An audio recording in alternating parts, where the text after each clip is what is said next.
लोग डिप्रेशन से ग्रसित हैं। तो जैसे विज्ञान के साइंटिस्ट हैं, हम लोग आपको अध्यात्म के साइंटिस्ट मानते हैं। जैसे आप कहते हैं कि आपने मन पे पीएचडी करी है, जी। तो इसीलिए समाज की कैसे सहायता हो पाए कि लोग उस शोध को तो करते ही हैं, साथ में इस शोध के साथ भी जुड़े। राधा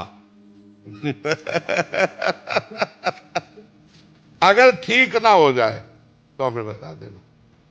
देखो डिप्रेशन क्यों होता है, उसके मूल पे पहुंचो। व्यर्थ का चिंतन, ओवर थिंकिंग। खास बात समझो, जब हमारे मन को कोई रास्ता नहीं मिल रहा है तो कभी दाएं कभी बाएं, कभी नेगेटिव कभी पॉजिटिव, वो सोचते सोचते सोचते सोचते अब शक्ति तो छीना ही हो रही, बढ़ रही नहीं। क्योंकि जगत का जो इतना चिंतन है ये शक्ति का ह्रास करता है, और भगवान का चिंतन शक्ति को बढ़ाता है।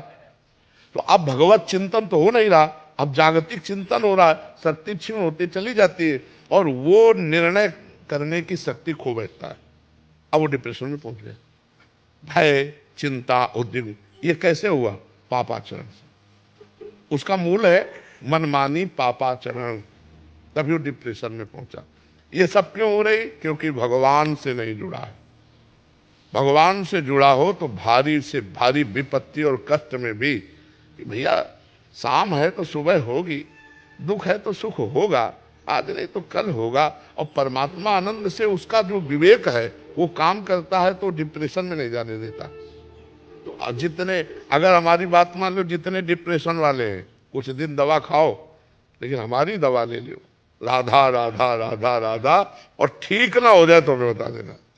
राधा राधा राधा विश्वास करके, भाई ये विश्वास की दवा। मैं ठीक हुआ हूँ। हाँ की दवा से बिल्कुल, विश्वास कर ले। बहुत हालत खराब थी, मैं चला ही गया था। अगर आपकी दवा ना होती तो मेडिकल साइंस की दवा से मैं ठीक बने। हाँ बिल्कुल, क्योंकि भगवान में और भगवान के नाम में अपार सामर्थ्य है, अपार सामर्थ्य। 2 साल पहले मैं महानालक नालायक एक वीडियो देखी आपकी, उसके बाद मैं महानालायक से नालायक तो हुआ हूँ अभी।